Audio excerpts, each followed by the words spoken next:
Hello, awesome friends. It's Lindsey from World Changing Kids, and my pronouns are she and her. And we have my dog Lugo on the couch with me, as he loves joining in on my videos. I wanted to just add a little bit of introduction to the video you are about to watch. This video is an interview with the amazing Desrochers family of Ottawa, Ontario. And the interview was conducted by the fantastic, super amazing children in my Upstanders Academy, which is a weekly club, kind of, that we're running virtually in this current reality of physical distancing.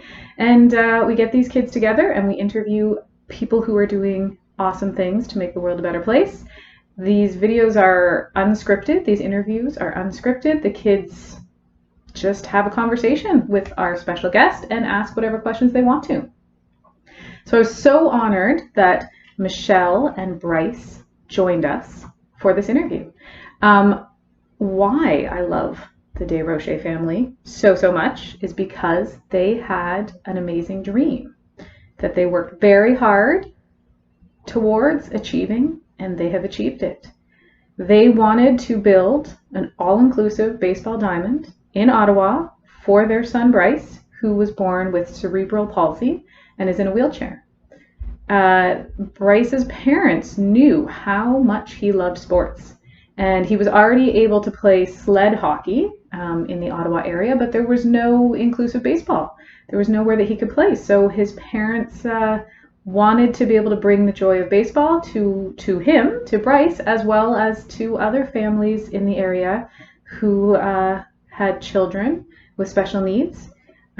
So they fundraised and they organized and they built a huge community of support around them, and they built the Miracle League of Ottawa.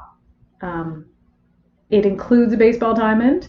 It includes an accessible playground for kids of all ages.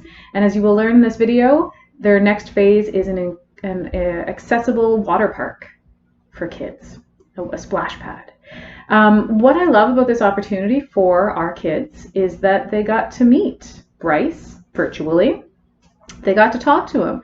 They got to see that other than being in a wheelchair, he's just a regular kid. He's a regular teenager. He loves video games. He's going to high school. He is almost done high school, actually.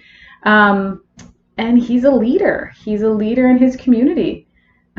He's doing amazing things, and our kids now get to see that.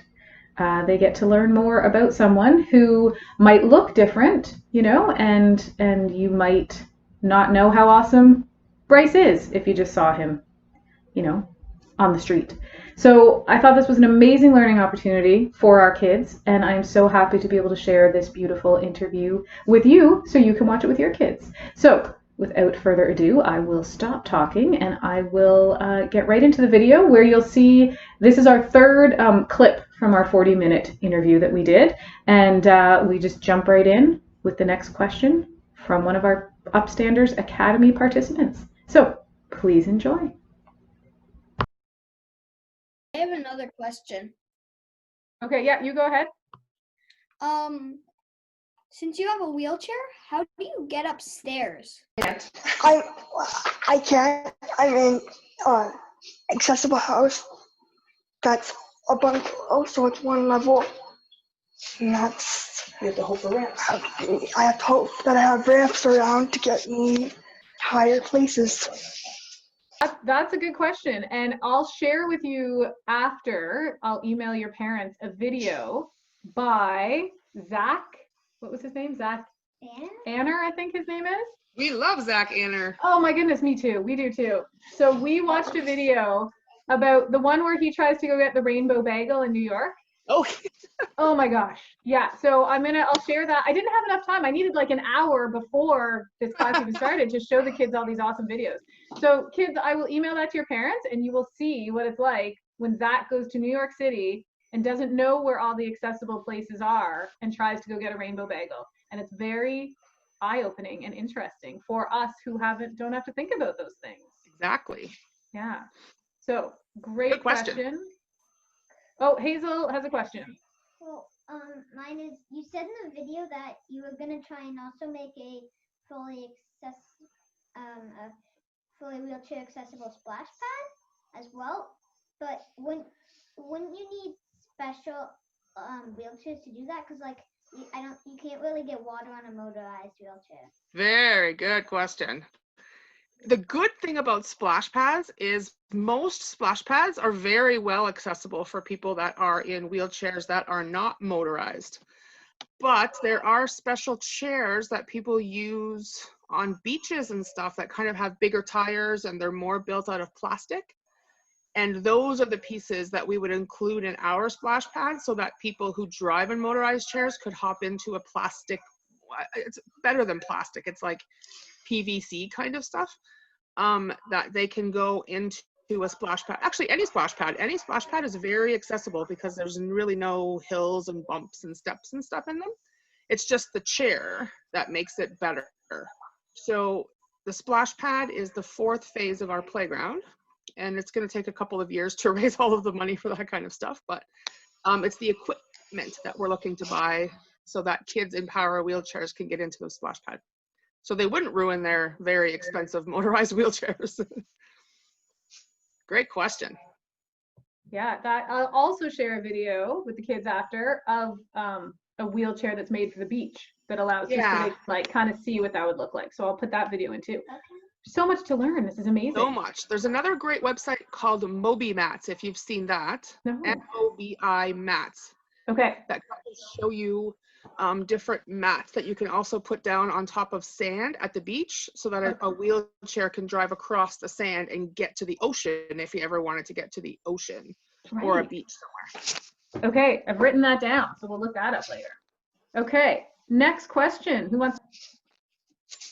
How did it feel when you could play baseball with your friends and it was like equal and it wasn't like they could just, and you could play games with your friends and they couldn't just go somewhere that you couldn't go, inaccessible to you? It feels much better that I'm able to take my friends wherever they go. And they don't have like an advantage, like a higher ground.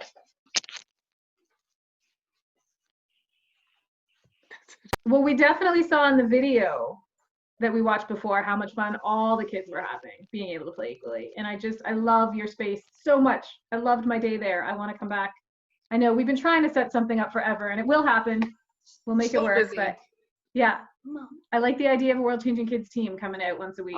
I agree. And I like 100%. It too because it's like, sports for the kids who maybe don't play sports, either. Like, and that's the cool thing about Miracle League. You don't have to have a disability to play Miracle League either. Sometimes kids just feel more comfortable in an environment where everyone's included, and that's what makes Miracle League amazing, is that even if you don't have a disability, you can play in a place where there's no judgment and everyone is equal and we all play and help each other. And that's the whole premise of Miracle League, is helping each other do the things that others can't do.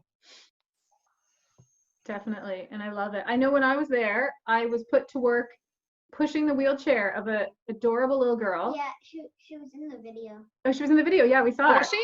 And she kept telling me to go faster. And I was so scared. And she was like, no, you have to go faster. And so I was running. And yeah, and then later we saw her sister push her, and you were terrified. Right. I was like, oh, yes, that's how fast she wanted to go. I was terrified. Let me show you. Yeah, her older sister had her, pop a wheelie running the bases. I was like, okay, cool. I should have done that. I was just terrified. I would get better if I came back again, though. You get to know everyone. That's right. And once you get to know everyone, something to do with wheelchairs and speed. I don't know. Everyone that's in a wheelchair wants to go fast, right, Bryce? You like the speed. All right.